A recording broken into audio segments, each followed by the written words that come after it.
Buenas tardes a todos, buenos días. Eh, Les agradezco mucho que estén presenciando esta charla. Eh, la idea era, o mi idea original era arrancar con el tema de Charlie, yendo de la cama al living, pero bueno, no soy muy canchero con el tema de manejar estas tecnologías, así que quedó el título nada más, y algún comentario luego. La idea de la charla es que dure alrededor de 30 o 40 minutos, depende de las preguntas que vayan haciendo y cuánto vayamos demorando en contestarlas.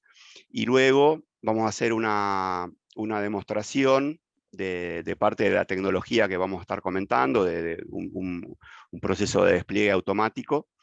Y durante esa presentación, como va a haber algunos tiempos muertos también, porque lo vamos a hacer en vivo, y bueno, algunos pipelines de despliegue pueden demorar 1 minuto o 2, también podemos mechar ahí con algunas respuestas. Y si queda tiempo al final de todo, dejamos abierto a preguntas.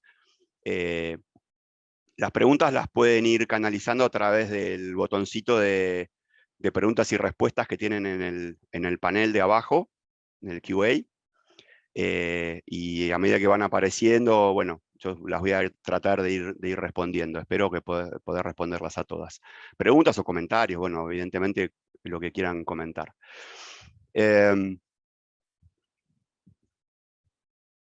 Vamos a empezar tratando de responder la pregunta de qué es MLOps. El tema de elegir yendo de la cama al living era por ahí un poco exagerado, pero bueno, los amantes de Charlie quizás sepan que en esta canción Charlie intentó testimoniar su salida del exilio interior al que se sometió durante la dictadura. Tampoco es que quienes no apliquen disciplinas de MLOps estén encerrados en la oscuridad o que estén en el medio del caos, pero bueno, vamos a ir viendo distintos escenarios que puede ser que en alguno de todos ellos nos sintamos representados. Los analistas dicen que entre el 80 y el 85% de los proyectos de Machine Learning están en estado de prueba de concepto. Es decir, que no pasan de ser una Jupyter Notebook en la máquina del científico, eventualmente copiada de la máquina del usuario, o algún mecanismo artesanal para generar ejecutables. Y en la mayor parte de los casos no pasa de ahí. Gartner estima que hasta dentro de un par de años, la mitad de las empresas, la mitad de los líderes de empresas de tecnología van a estar enfocados en hacer que estos proyectos de Machine Learning, de inteligencia artificial, pasen de ese estado de prueba de concepto a un nivel de madurez de producción. Entonces, vamos a hablar de eso. Les voy a comentar nuestra experiencia en Practia y la implementación de prácticas de MLOps para pasar del laboratorio a la operación. Para eso, bueno, vamos a analizar qué es MLOps, vamos a pensar qué es lo que nos motiva, qué es lo que nos querría hacer encaminarnos por este lado, cómo hacemos, cómo encaramos el proceso, si es que queremos encararlo. Vamos a repasar algunos aspectos de ingeniería de software que están involucrados. Les voy a comentar algunos casos de éxito en particular, algunas arquitecturas, digamos, cómo venimos resolviendo estos casos. Y por último, vamos a ver una demostración que no es tanto de Machine Learning, sino que es bien de despliegue automático, ¿no? De automatización del proceso de desarrollo y despliegue. Entonces,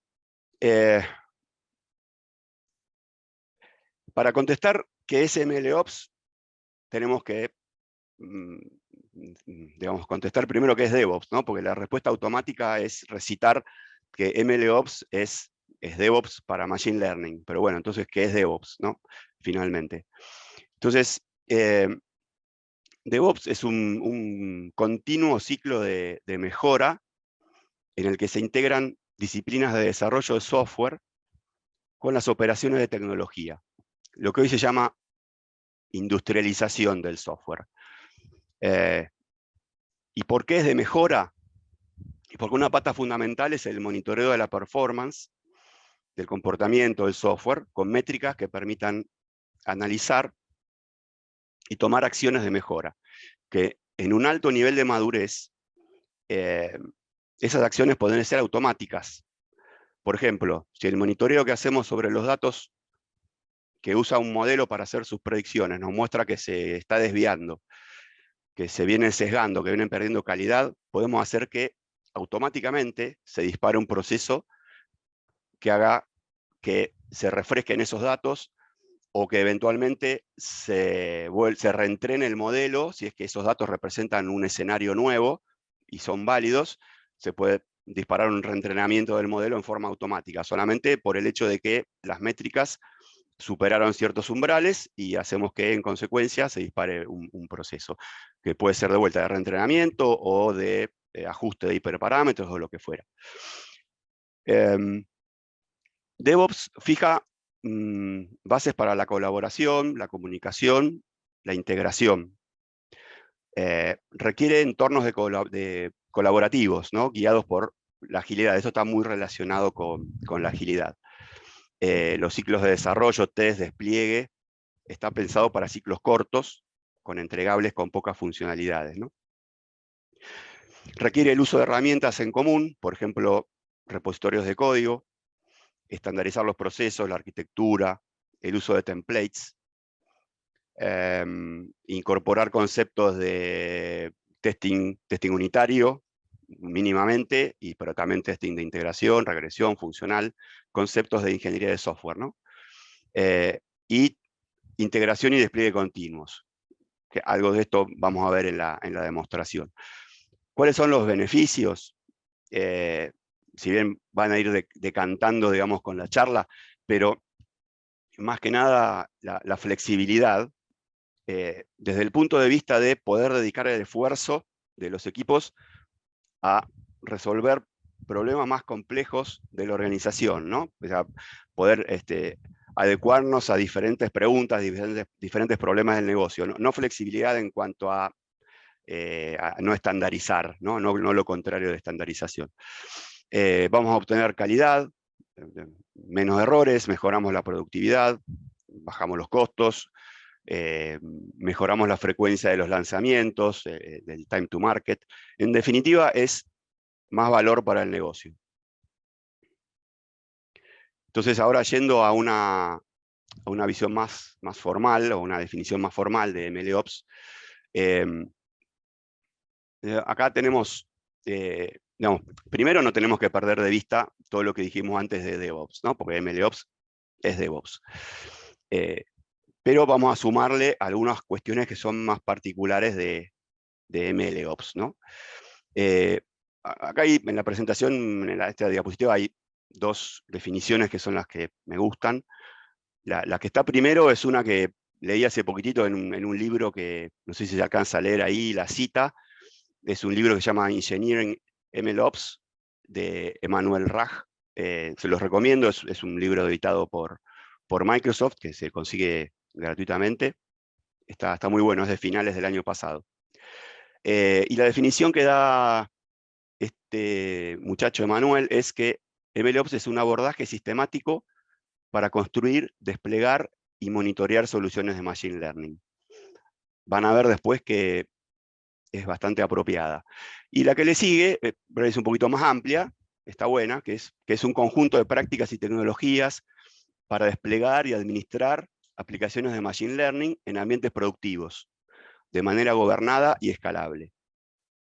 Entonces, finalmente lo que vemos es que MLOps es el cruce, la intersección de estos tres conjuntos, de estos tres globitos, ¿no? Ya tenemos el tema de DevOps en particular, que hace el foco en la operación y el monitoreo del software,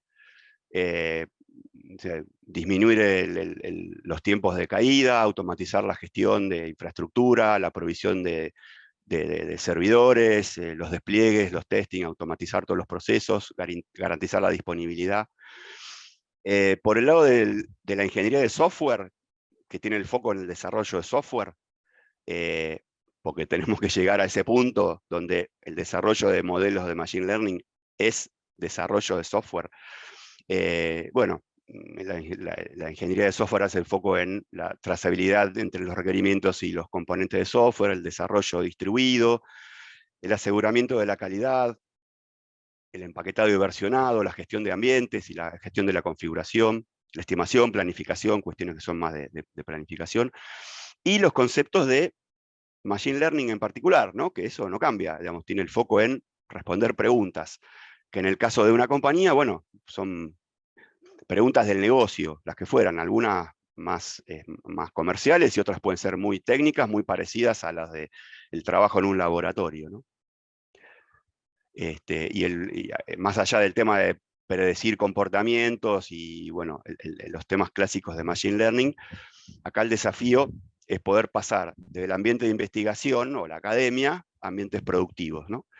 Que el trabajo del científico se pueda integrar con facilidad a la operación. Digo con facilidad para que no sea vivido por el científico como una traba, ¿no? Para no poder trabajar como se sienta cómodo para experimentar y jugar todo lo que quiera con sus modelos, que lo pueda hacer, pero teniendo en vista de qué forma va a entregar después su trabajo para que sea fácilmente integrable con el resto.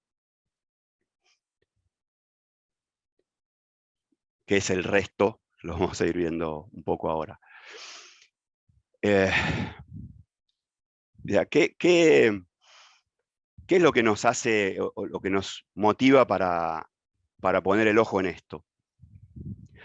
Este tema del que estamos hablando quizás no aplica tanto a los ambientes netamente de experimentación, ¿no? Laboratorios, donde la ciencia de datos colabora para buscar información dentro de cantidades gigantescas de resultados de experimentos, por ahí luego simulan y multiplican esos experimentos, ahorrando tiempo para, digamos, generar resultados con estimaciones y con predicciones, variando los datos de entrada, y bueno, lo que ya sabemos que se hace en el laboratorio con Machine Learning.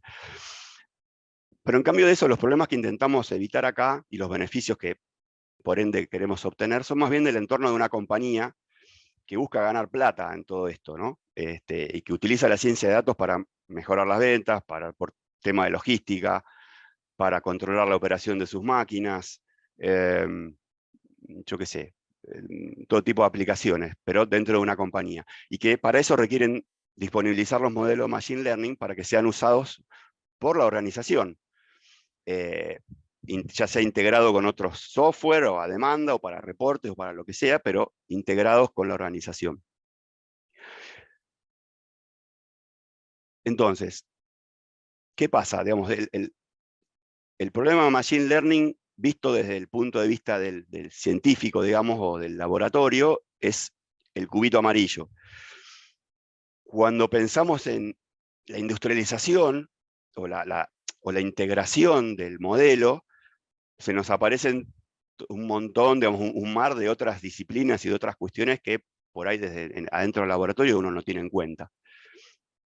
Entonces, si queremos escalar, llevar los experimentos y las pruebas de concepto, o lo que llamamos modelos de Machine Learning en producción, pero puestos de cualquier manera, de la manera que pudimos, como, no sé, distribuyendo a veces la misma Jupyter Notebooks, o generando ejecutables con Py2X o cosas por el estilo, queremos pasar a un esquema en el cual el desarrollo y la implementación oportuna de esos modelos se haga en una forma más o menos estandarizada, rápida, segura, con una arquitectura homologada por la organización, a un escenario de operación mantenible, escalable. Para eso implementamos procesos más o menos automatizados, repetibles. Entonces, si volvemos acá, digamos, construir un modelo de inteligencia artificial o de machine learning es diferente a escalarlo y mantenerlo. Uno es un problema, este es un problema típico de ciencia de datos, y el otro es un tema de ingeniería, de software, ¿verdad? El concepto es industrializar la inteligencia artificial. O sea, ¿qué es industrializar? Entonces, tenemos que garantizar una calidad uniforme para un número ilimitado de productos y de usuarios y producirlos de manera oportuna. Para eso necesitamos herramientas y procesos estándar, procesos comunes que puedan ser utilizados por todos los profesionales. Entonces, hay algunos aspectos de ingeniería de software que, si bien no necesitamos tener un conocimiento súper profundo para encarar un proceso de ir de la cama al living, pero sí hay conceptos para tener en cuenta. Esta diapositiva nos refleja un poco los títulos, los conceptos que no debemos perder de vista cuando pensamos en implementar DevOps o MLOps. Después vamos a ver un poco más en detalle cómo hacemos para la inducción, digamos, para en entornos donde no es tan familiar la ingeniería de software, cómo irla introduciendo, ¿no? Entonces, cuando necesitamos poner un modelo de Machine Learning a disposición de la organización para que sea usado de manera sistemática, estamos creando software, finalmente. O no sé si finalmente, digamos, estamos creando software. Lo digo así porque a veces parece una discusión medio loca, pero bueno, se da así. El punto clave es, los científicos crean modelos de Machine Learning que deben poder cumplir con lo que venimos diciendo, poder ser integrados, testeados, poder desplegarse en forma rápida y automática, monitoreados, etc. Por lo tanto, hay que asimilar el desarrollo de esos modelos a prácticas de ingeniería de software para, por un lado, no generar trabas o dificultades en el trabajo del científico, pero a la vez crear las condiciones para que la integración de esos modelos, donde probablemente se ha realizado por otros perfiles, no por el ingeniero, no por el científico de datos, sino por un ingeniero de datos o un ML engineer, que es un perfil nuevo que se viene generando como una combinación de ambas cosas, que no sea un trabajo artesanal, ¿no? Que digamos, cada vez que viene un modelo nuevo, con un proyecto nuevo, tengamos que ver cómo hacemos para poner eso en producción. Porque eso definitivamente no es no ser estándar, no es repetible, no es escalable. Entonces, la pregunta es, bueno, ¿qué hacemos? Bueno, nos gustó lo que nos decís, ¿qué hacemos? Entonces, nuestra experiencia nos muestra que primero hay que trabajar en nivelar, digamos, expectativas y conceptos, ¿no? Y un poco también convencer a los miembros de los equipos con alguna visión, alinearlos dentro de una visión más o menos unificada. Son disciplinas, digamos, es gente que proviene de distintas disciplinas y muchas veces con gente que no viene de la ingeniería de software, que no viene de sistemas, digamos, ¿no? Los científicos de datos es muy común, lo más común es que no sean gente de sistemas. Son físicos teóricos, biólogos, geólogos, en fin. También es gente que se ha especializado digamos, las licenciaturas de sistemas o alguna carrera de sistemas, pero la mayoría no. Entonces, los escenarios que solemos encontrar es que los modelos de Machine Learning, como les decía antes, no pasan de ese estado que llamamos de prueba de concepto, digamos, no los estoy subestimando. Quiero decir que, ¿por qué digo que es una prueba de concepto? Digamos, un software empaquetado en una Jupyter Notebook o en un ejecutable generado artesanalmente es una prueba de concepto, digamos, el modelo predice lo que tiene que predecir, toma los datos que tiene que tomar, digamos, genera el resultado que estamos esperando, pero lo tenemos que situar adentro del universo que estuvimos comentando, digamos, no es el cubito amarillo solo. Entonces, ¿qué encontramos?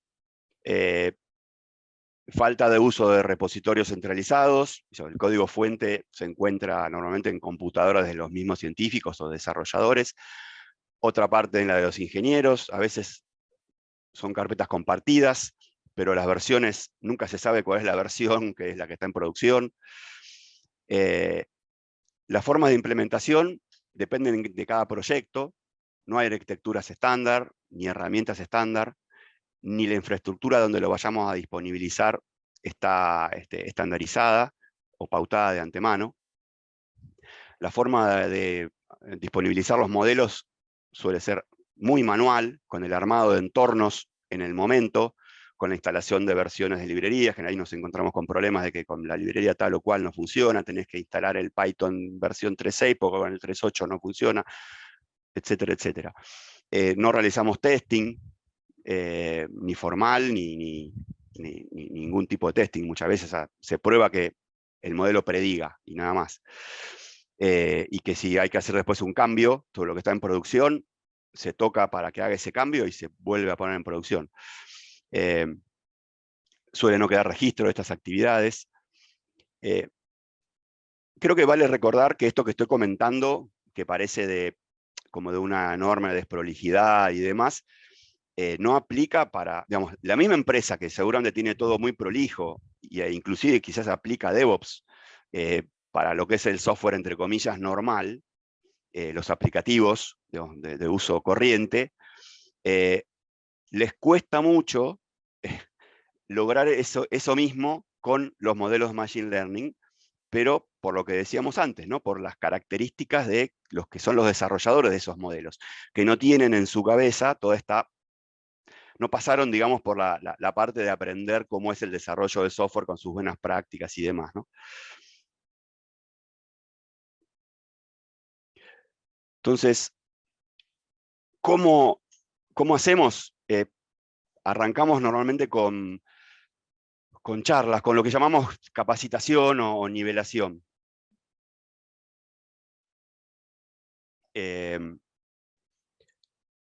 Acá me hacen un comentario, Alejandro, que dice que estoy mencionando todas las malas prácticas.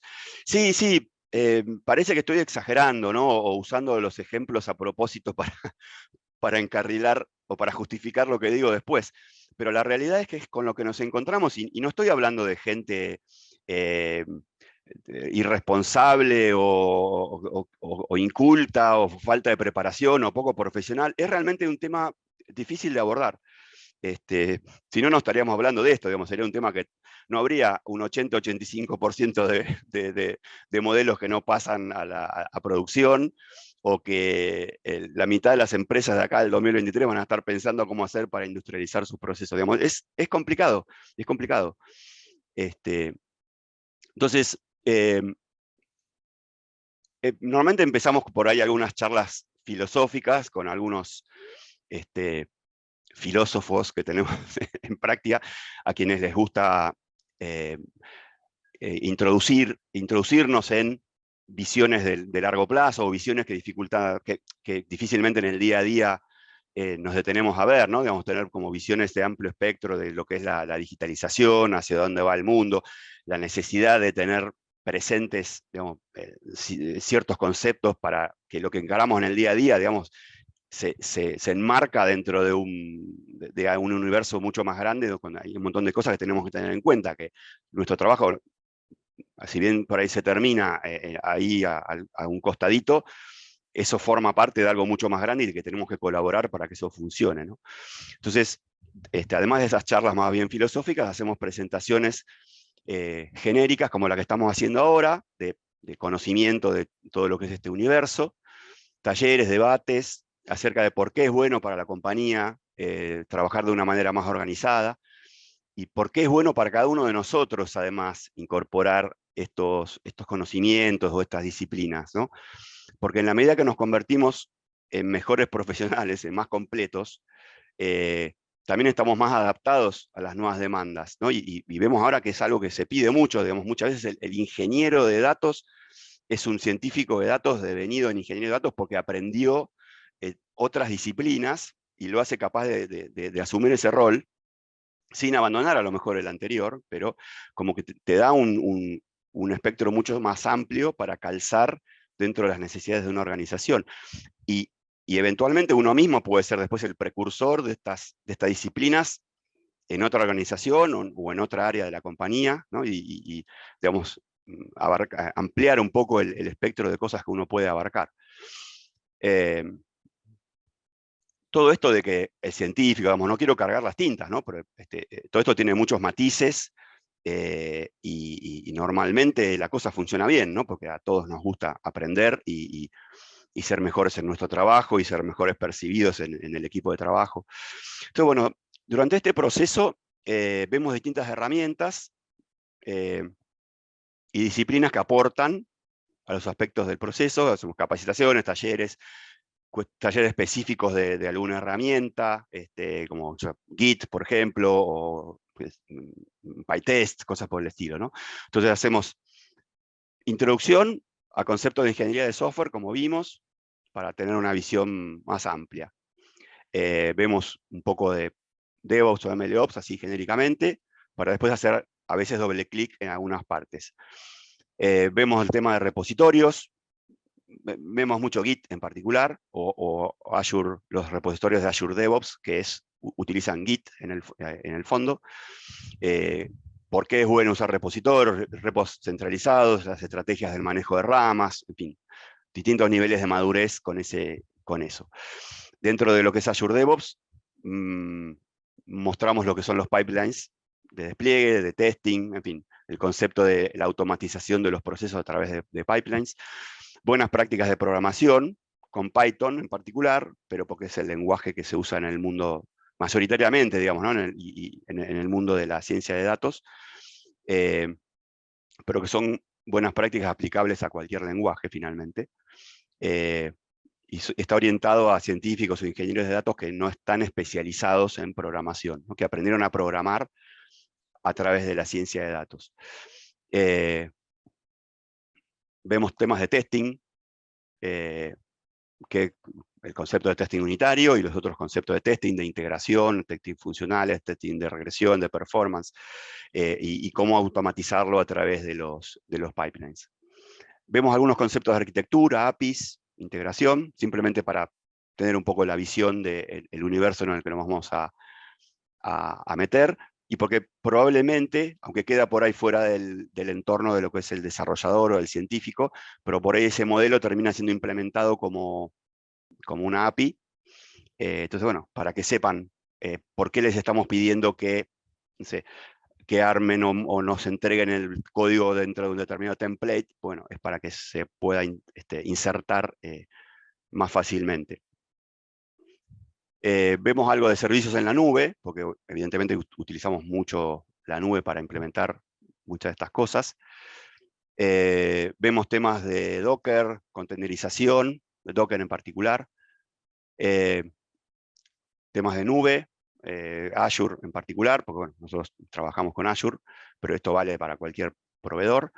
Usamos web apps for containers en particular, con todo el proyecto metido dentro de un contenedor Docker. Usamos storage accounts para intercambiar información. Usamos, bueno, y las herramientas de monitoreo que nos provee Azure Cloud. Y vemos que eventualmente algo de Power BI, pero solo para el caso de la explotación de los datos de monitoreo, ¿no? Que los datos que nosotros mismos generamos para datos de logging. No, nosotros en los proyectos que abordamos no vemos Power BI como analítica, digamos, eso está por fuera, sino que lo vemos como herramienta para generar los dashboards, normalmente de monitoreo. Entonces, ¿con qué nos encontramos? Digamos, ¿cómo es el escenario del antes y el después? Nos encontramos con casos como les mencioné, ¿no? Con Jupyter Notebooks distribuidas entre los usuarios, ejecutables, Py2Exe o cosas por el estilo. En algunos casos, sí, implementados como APIs en servidores locales on-premise, usando Flask con Python o Plumber con R, como forma de disponibilizar un poco más evolucionada, digamos, los modelos, pero siempre de manera poco estandarizada, no se respetan los repositorios de código, poca comunicación entre los equipos, no hay vasos comunicantes, muchas veces se reinventan las mismas cosas porque por ahí no hay comunicación entre áreas de la organización.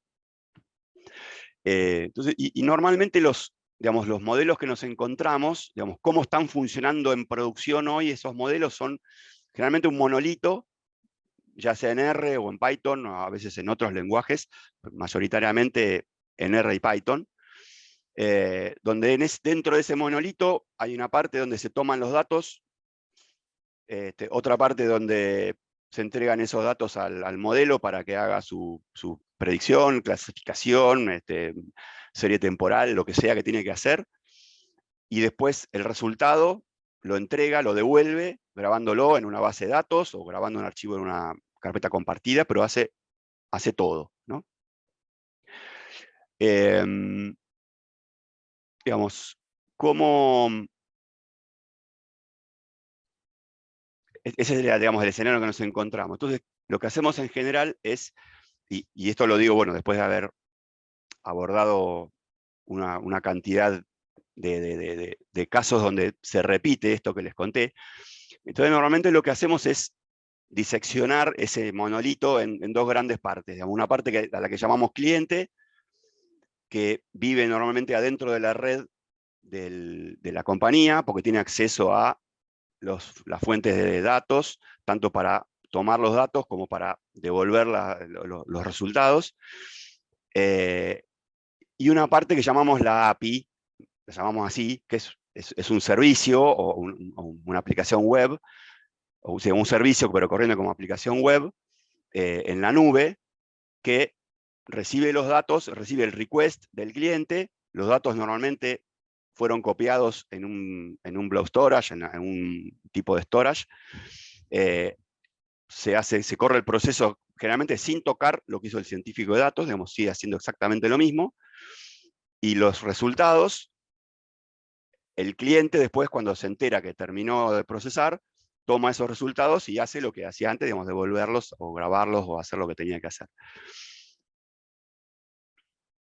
Nosotros nos hemos encontrado con la necesidad o la facilidad de todo lo que sea la API, ya sea porque necesitamos correr cosas en R, mezcladas con cosas en Python, con determinadas versiones fijas y demás, nos enamoramos de hacerlo con contenedores, ¿no? Y utilizar una versión bastante novedosa, digamos, dentro de Azure, que son las Web App for Containers, que permiten eso, digamos, la Web App es una cáscara que ahora lo vamos a ver, digamos que te da una IP para que vos la llames, y te dice qué imagen Docker, o bueno, hay otras tecnologías, pero usamos la de Docker, qué imagen Docker contiene el código que tiene que ejecutar. Básicamente es eso.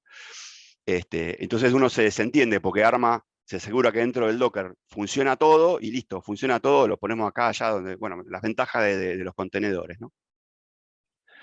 En algunos casos, en algún caso, sobre todo que estamos por ahí trabajando ahora, nos encontramos con que además ese modelo, además de disponibilizarlo de esta forma, como API, lo tenemos que integrar con otro software, que es una situación común, ¿no? Donde hay un software de una aplicación web que interactúa con el usuario, donde el usuario carga cosas, elige una cosa, otra, un reporte, elige que se corra un proceso, carga parámetros eventualmente, y algunas de esas cosas que dispara generan el llamado a un servicio donde puede haber uno de estos modelos de Machine Learning, que es transparente de dónde lo llaman, ¿no? Digamos, mientras conservemos la manera de recibir los datos y de entregarlos, se lo puede llamar de distintas maneras, pero a veces nuestros proyectos incluyen eso de, por encima, tener aplicaciones de uso cotidiano, aplicaciones de uso normal, que utilizan esos servicios. Ahora les voy a mostrar un poco esto con algunos esquemas antes de entrar a ver la demostración. Eso es, digamos, ahora se los cuento, ¿no? Digamos, vamos a ver dos cosas. Una arquitectura que parece complicada, pero esto no es más que lo que le acabo de contar, simplemente para que tengan en forma gráfica lo que les acabo de comentar. Y este es un proceso de despliegue. Esto es muy parecido, si no igual, a lo que vamos a ver ahora funcionando en tiempo real.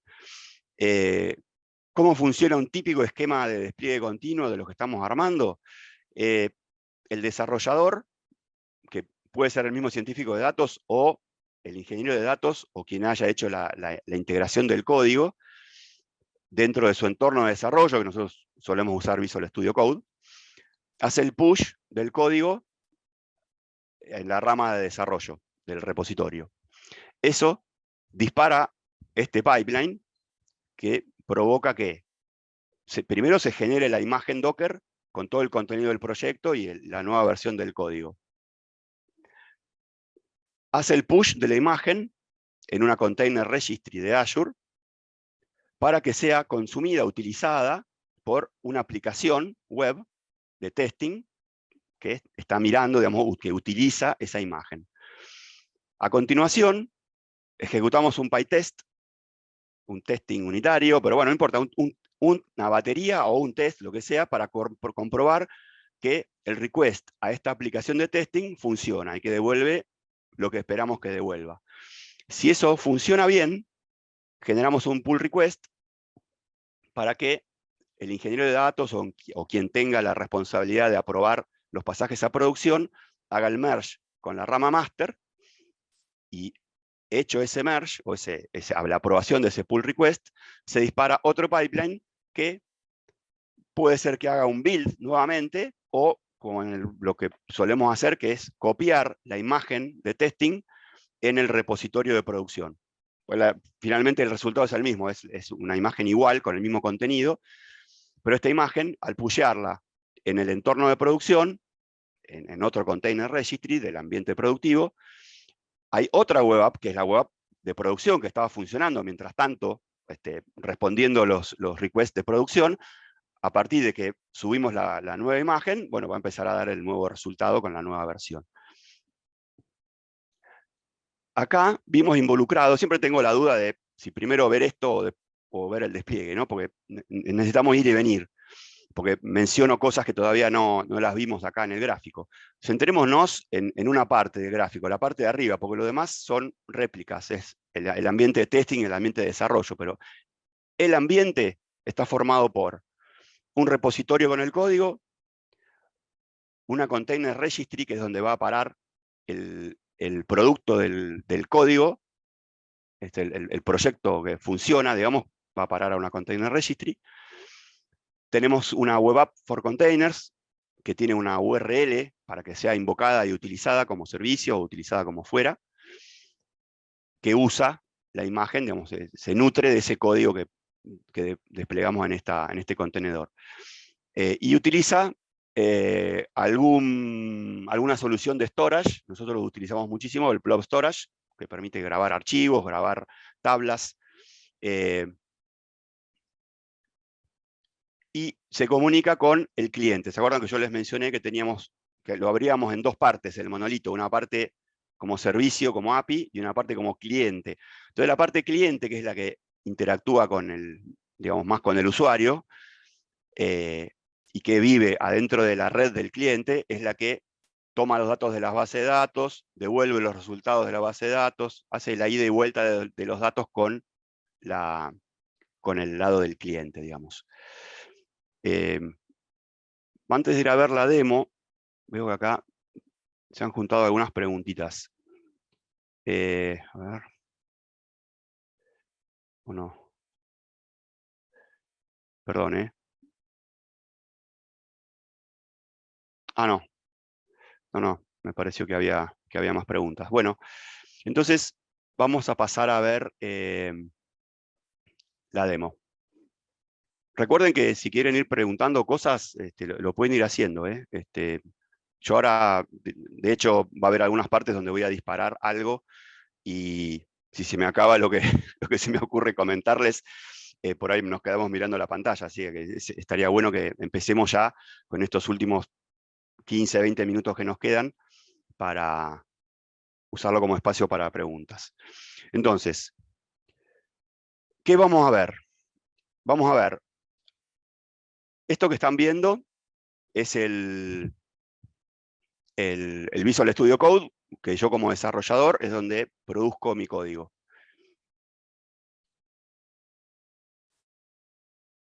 Esto es el repositorio de Azure DevOps, que es donde queda depositado el código una vez que yo hago el push. Vamos a corroborar, acá yo les muestro que voy a tocar este código que está en versión 2.5. Fíjense que es la versión 2.5 que figura en mi entorno de desarrollo. vamos a ver involucrado en esto un pipeline de despliegue, que si tenemos tiempo por ahí, puedo entrar un poquito más en detalle a ver el código, pero este pipeline es el que se va a disparar cuando yo actualice la versión del código.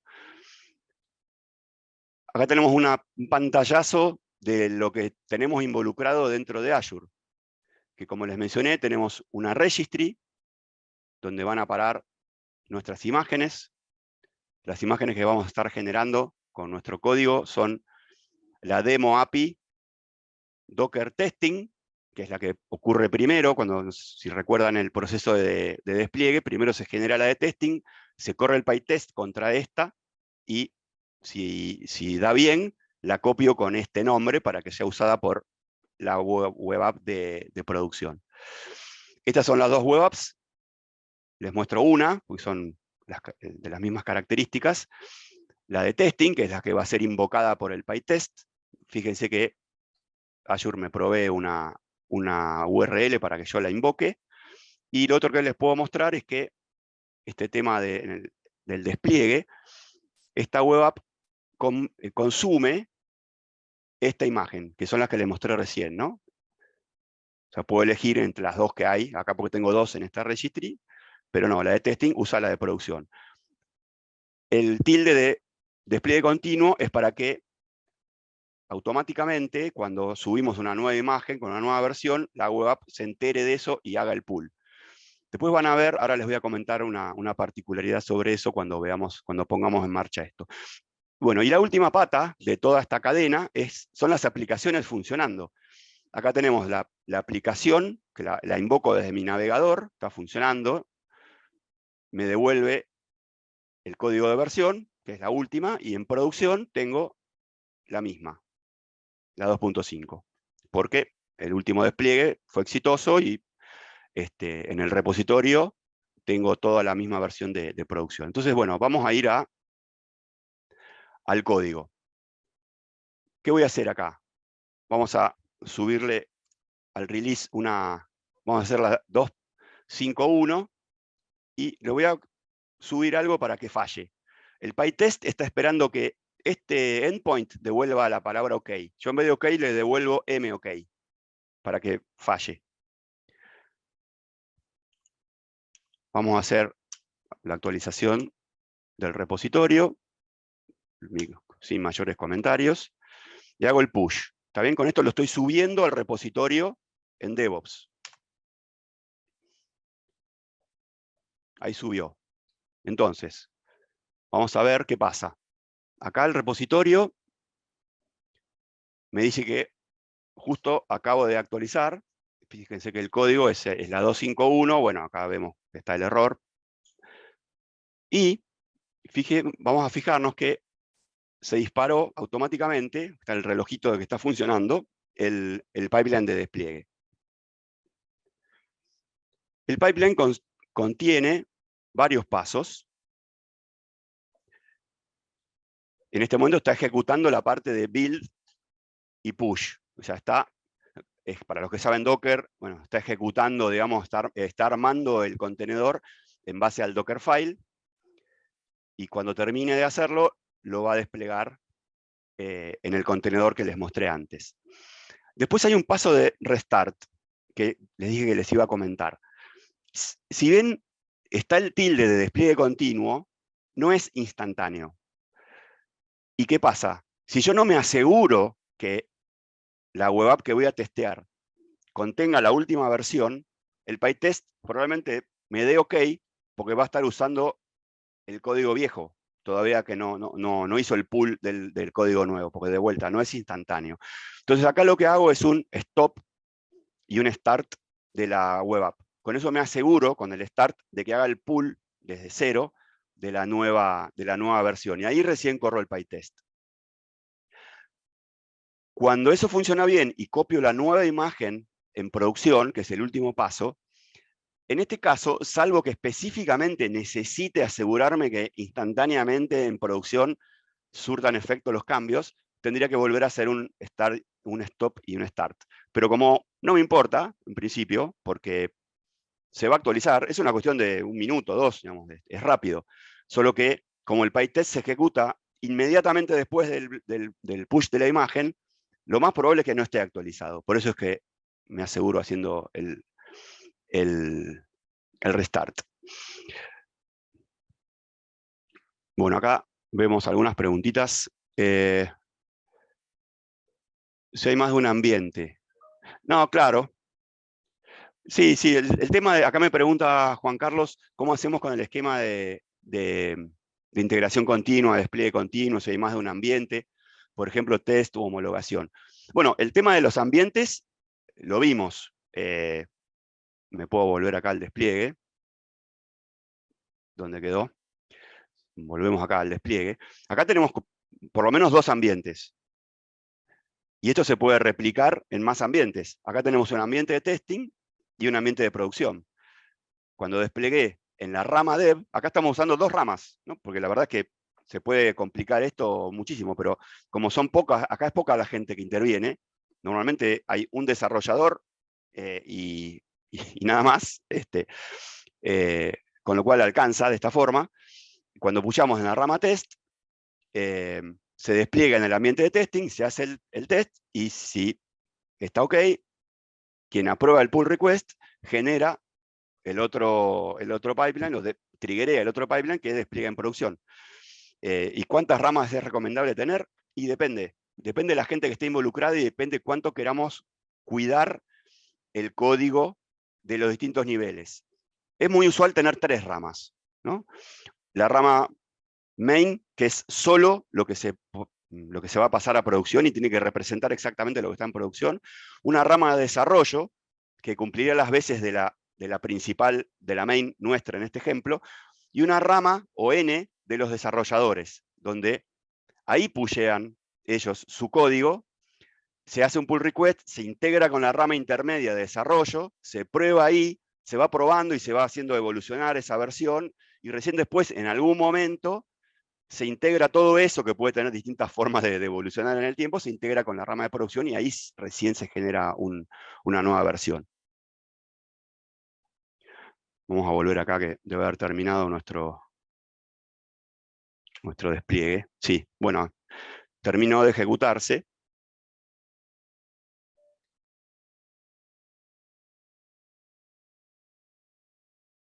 Entonces, terminó de ejecutarse, pero, a ver, ¿vi bien? Anduvo bien. Perdón, esto es una falla de la prueba que yo quería hacer. Perdón que lo diga así, que me exponga tan crudamente, pero tendría que haber fallado. Fíjense que acá tengo, a ver, debe haber tardado mucho en, claro, me mandó la versión equivocada. Miren, si yo pongo test, que es para saber qué me está devolviendo un valor equivocado. Esto fue un error de pasaje a producción. Qué raro.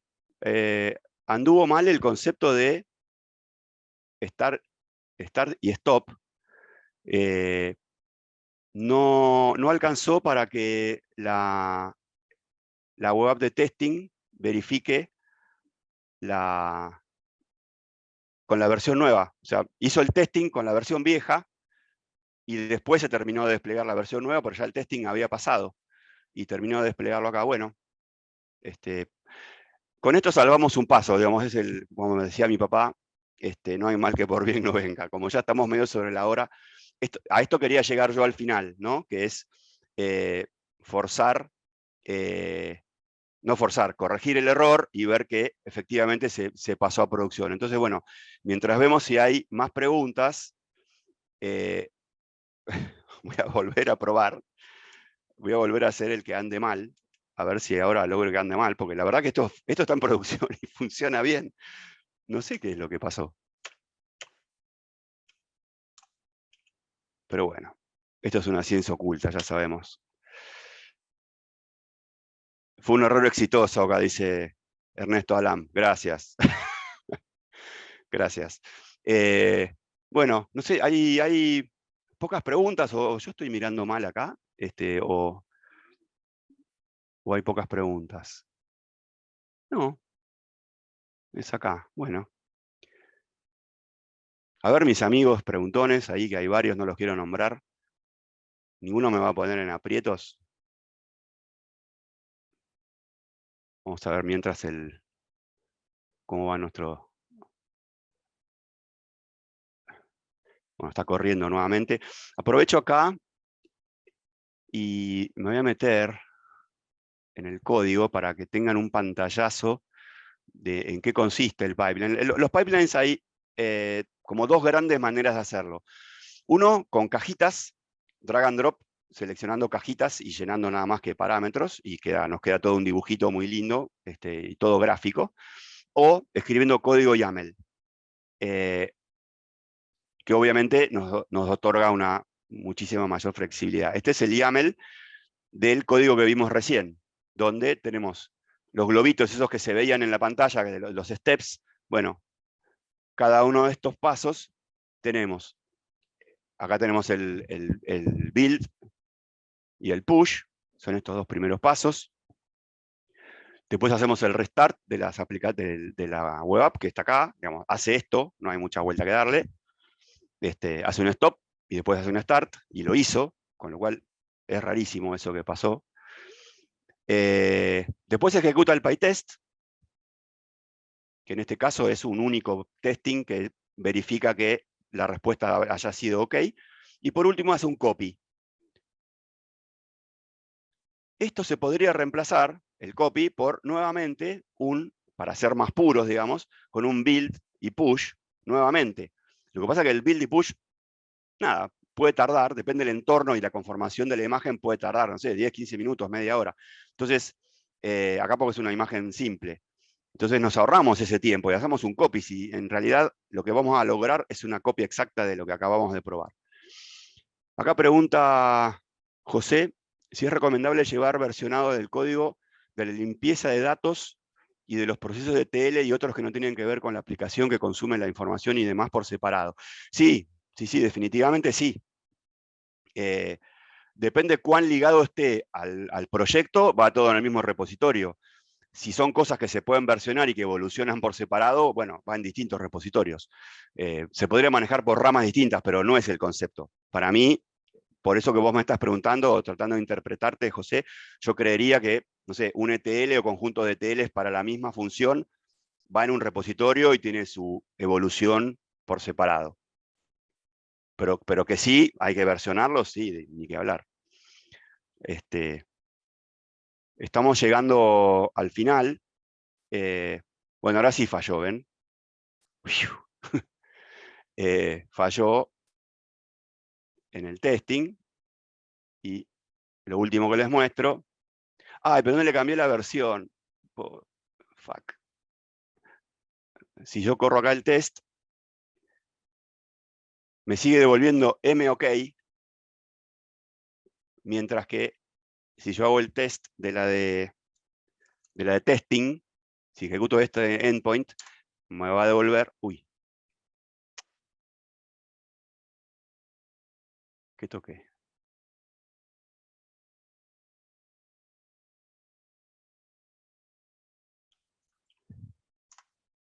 Me va a devolver MMOC. Digamos, acá estoy viendo la versión nueva, que da error, y acá en producción estoy viendo la versión vieja, que bueno, también da error por ese problemilla que tuvimos. Acá dice Esteban que sobre el test, muchas veces los tiempos de despliegue de las web apps dependen de la disponibilidad en la región, por lo que un pool puede llevar diferente tiempo. También puede estar relacionado con el tier del recurso desplegado. Parece ser una cuestión de timing. Sí. Sí, gracias por, gracias por la aclaración y por la justificación. Sí, es así. En este caso, las web apps se manejan por lo que se llama un ASP, un Application Service Plan. Es lo que soporta lo que hay por detrás de la web app, ¿no? Ese plan es lo que vos decís, el SKU, el dimensionamiento, digamos, de la infraestructura que se va a provisionar para que corra esa aplicación serverless. Bueno, ya estamos sobre el final. Así que, no habiendo más preguntas, dejamos acá. Espero que les haya servido. En el principio, en la carátula, está algún dato mío de LinkedIn. No sé si alguno me quiere hacer alguna pregunta por privado, con todo gusto. Y bueno, a disposición. Muchísimas gracias por haber estado, por haberle dedicado este ratito. Y bueno, nos estaremos viendo por ahí en el mundo de MLOps. Muchas gracias.